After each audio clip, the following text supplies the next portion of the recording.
Hello everybody and welcome back to my channel. Thank you so much for joining me again today. I'm here with a foundation review that you guys have been waiting for. I received my PR packet from Anastasia Beverly Hills. Thank you so much, my loves. About a week ago. So I've been testing this foundation out for some time now. I did have the wrong shades, that's why I didn't film it sooner. I was testing out a shade that was a little bit too dark for me, and the sweet Norvina went ahead and DM'd me and told me that she would send me the shades in the 300 category because I was going to go to Sephora and buy it. So I waited on them and they did go ahead and send it, and it came in the mail today. So I got 3 shades in the 300 category, which I do have on my face right now. I'll also swatch the 3 shades so you guys can take a look at it. And yeah, I hope you guys enjoyed this video. I'm gonna jump right into the demo portion because I know that's what you guys are here for. I think you guys prefer when I do the demo portion and then talk about the foundation after. Let me know if you like more of the information first, then demo, or demo and then information. Comment down below and let me know what kind of video structure you prefer. But yeah, let's go ahead and get right into it. But before we do, okay, hit that subscribe button and hit the like button if you enjoyed this video. Let's get to it. I'm gonna go ahead and quickly swatch the 300s for you guys so you can see the variations in the shades and also the undertones of these foundations. So the first one I'm gonna swatch is 345C. I believe C is meant to be on the cool tone category, and there we have it right over here. Don't mind the redness here. I just kind of wiped my face and it got a little bit of redness. So there is 345C. And it is a little on the neutral side. I wouldn't say it's cool undertone, honestly. I do see a little bit of warmth in it. And then we're going to go on to 355N, which is a neutral undertone right here. So 355N right there. These two are very similar. I want to say this one is a little bit deeper, and it it looks like it's getting a bit warmer. So there we have the difference. And then for the last shade, we have 365C. Again, I believe another more cool undertone. And we're going to go ahead and swatch that right here. So this one is definitely a bit deeper than the first two. And I feel like this is more in the neutral side than these two here. I don't know. The undertones are explained a little bit different compared to the actual foundation. So there we have the 3 shades of the 300 category. So I'm going to go ahead and prime. I'm using my Becca First Light Priming Filter. You guys know that I am obsessed with this primer. I actually haven't used it in a long time because I've been trying out so many different primers. But I always go back to this because it just feels so good on the skin. And I've already done my eyebrows. I'm using the Benefit Cabrow, which is my love right now. This one is so dried out, but I kind of like that it's kind of dried out. It gives me more time to use it. It's in the shade 5. I could go a shade lighter, but whatever. So for foundation, I'm going to be using the shade 345C. I feel like that is the closest match. I'm going to show you the consistency of that product. See, it's really nice and creamy. It doesn't go down the back of my hand super fast. It has a very nice, creamy, airy kind of texture to it. So I'm going to take about 2 pumps of that foundation, and honestly I don't need 2 pumps. I can do with 1 pump, and what I like to do is apply that on the skin first, and then I'm going to start to blend that out. To blend it out, I'm going to go in with my Morphe E31 brush. I just love and adore this brush for foundation. So I like to stipple the product all over the skin first before starting to buff out the perimeters. And yeah, we're just going to go ahead and blend that out.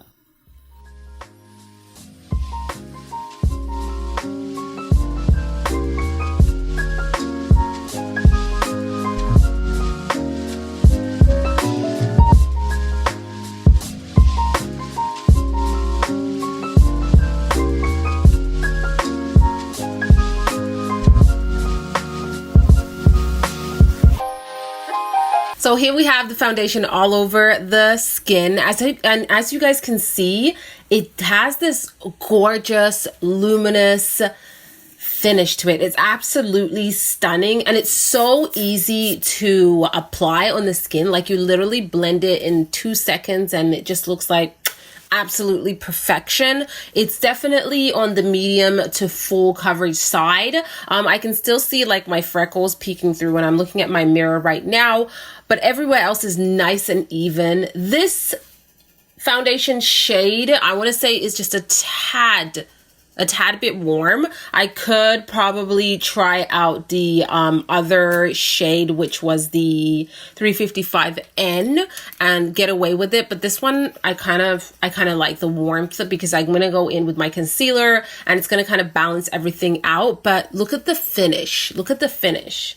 Like, your skin just looks so healthy and dewy. I love it. It's so beautiful. So to go ahead and set the concealer, I am going to be using the brand new powders from Anastasia Beverly Hills. This is the loose setting powder in banana. Have used this before and I really like it. Can we talk about how humongous this is? You're getting, how much product is in here? There is 26 gram or 0.9 ounces. This is a lot of product. You are not running out of this anytime soon. So the thing with this particular setting powder is less is definitely more. If you go in with a heavy hand, you are going to get more of a drier look. Hello, beautiful people. So editing Karina here.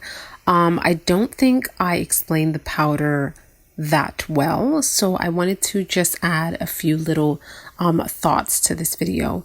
The powder is definitely more of a mattifying powder.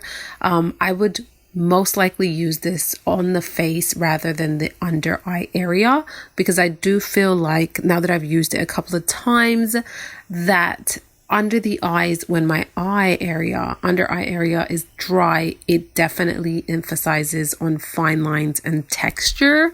So I would reserve this powder to set my entire face and not mess with the under eye area unless I'm not having dryness or kind of texture in that area. So if you have a lot of texture, if you have a lot of fine line, if you have dryness under there, I would not advise putting this powder there because it definitely emphasizes.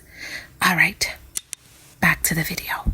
In my opinion, so if you have oily skin, you're gonna absolutely love it. Normal to dry skin, be very careful, and less is more. I do like to go in with a sponge. I'm gonna wet that sponge. My sponge is so dirty, ew. Let's not focus on that. But I'm gonna take my sponge and dampen it with this e.l.f. Dewy Setting Mist, just like so. And then I'm gonna grab some of that powder. I'm just grabbing it from the back of here and really putting it all over that sponge, making sure it's nice and even. I always like to go at the back of my hand and take away like any chunks or anything like that, really smooth out the powder. And then, I just noticed it has a scent. Does it have a scent, or is it just, oh no, that's my mist. This is the mist. Never mind. There's no scent. I was like, I've never noticed that scent. So I'm going to go ahead and set my under eye area with that powder.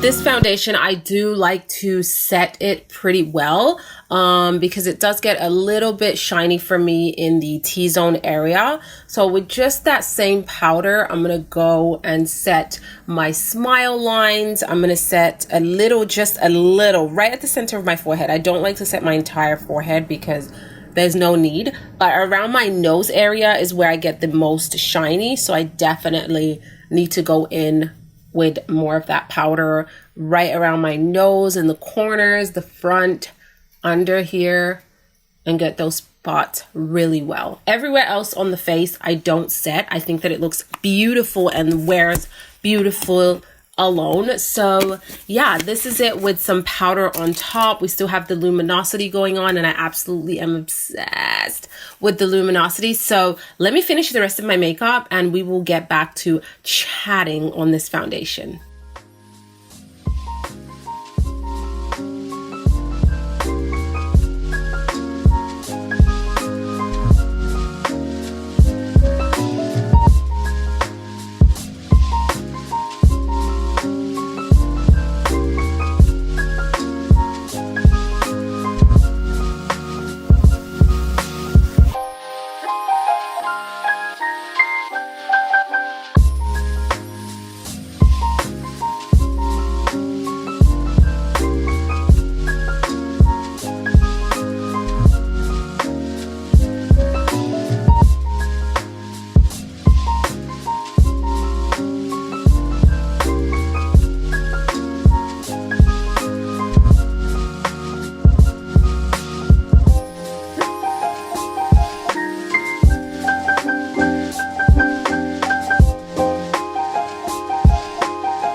So I'm done with the rest of my makeup, and this is what the skin is looking like. It's absolutely flawless and natural and dewy. All the other products went onto this foundation perfectly. There was no clinging onto dry patches or anything like that. And you guys saw that I did not set my entire face. I set mainly the T-zone area and my blush, my bronzer, my highlight. Everything is nice and smooth and nothing is like clinging onto any areas, which I love. And it just looks stunning on the skin. Now, this foundation comes in 50 amazing shades. I think that the shade range is beautiful. I love the Anastasia honestly has catered to all skin tones, in my opinion. When they come out with complexion products, like when they came out with their stick foundations, the shade range was amazing. And I do feel like they have been doing really amazing in terms of being inclusive within their brand. So this was not a surprise to me whatsoever. I know Norvina works with a lot of women of color that are MUAs, and she's always been very inclusive in my eyes. So the foundation, the formula is gorgeous. It has this beautiful, creamy, airy formula. The texture is super creamy, but not a thick, moussey. It's creamy. It just glides on the skin really easily, really effortlessly. And that's what I love about this foundation, is that it's so easy to apply. This is a perfect everyday foundation. You pop it on really fast. It blends itself out almost, and it just looks so gorgeous on the skin. This is more of a medium to full coverage foundation. For those of you who like more of a light coverage, you could definitely share this out by applying it with your moisturizer, with your primer, just to dilute the product a little bit more. But I just feel like it just looks so gorgeous. Or even going in with less product, like on a regular basis, I go in with one pump and it gives me more of a light to medium coverage, which is perfect for me on an everyday basis. This is more medium to full. We're going medium to full because I did 2 pumps of that foundation.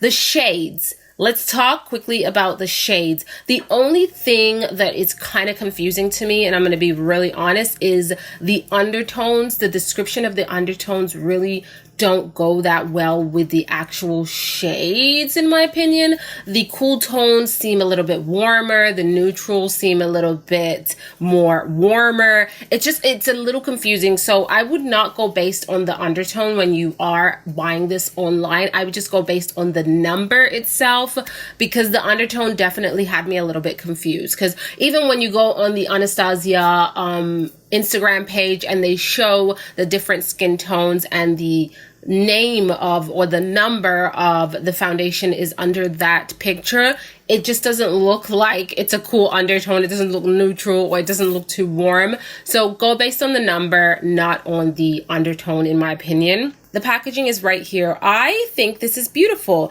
It's a really nice, sleek bottle, glass, high quality. You do get a pump with this foundation, which I love.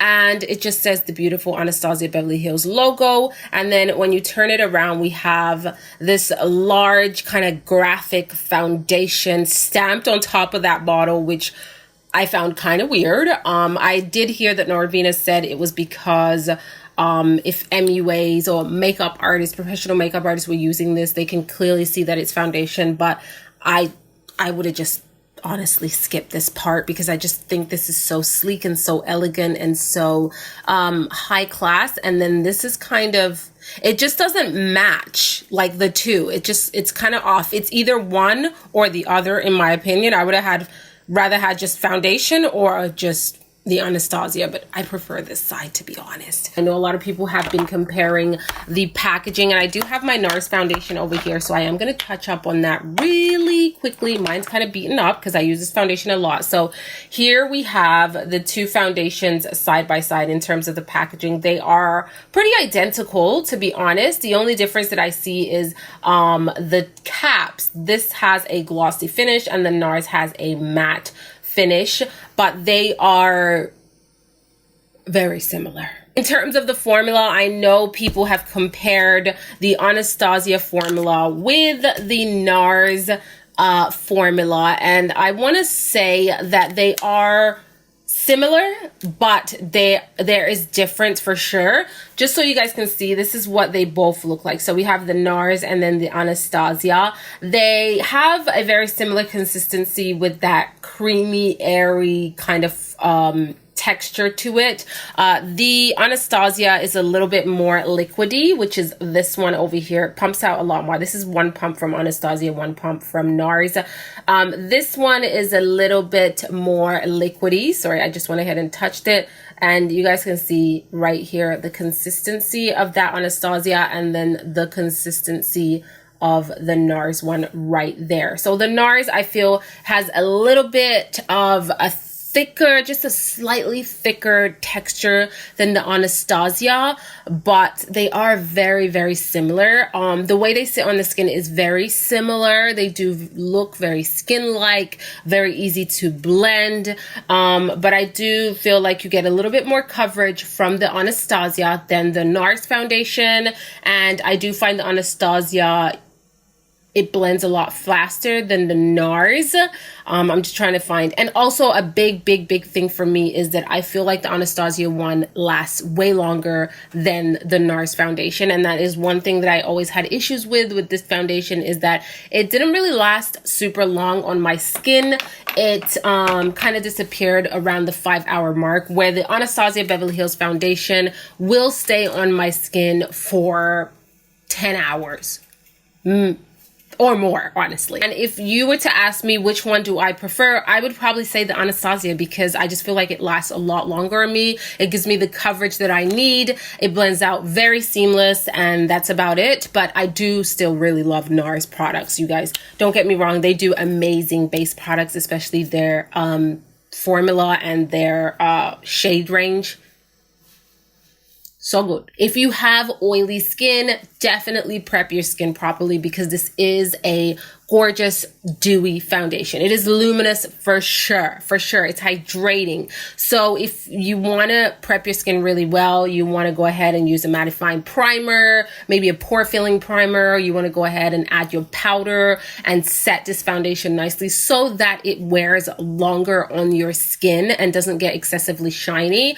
I will be honest and say that around the 5-hour mark, I will have to blot this foundation. It does not stay like this matte in the T-zone area for the entire time, but I don't mind, because the foundation doesn't break apart. It doesn't start to separate. It doesn't start to disappear or anything like that. It just gets a little shiny in the T-zone area. That is it for this video. I hope you guys enjoyed it and heard something new and cool. Definitely leave your comments down below and let me know your thoughts on this foundation. Are you planning to pick it up? Have you tried it? Let me know, and let me know what review you would like to see next, and I will see you guys on the next one. Ciao!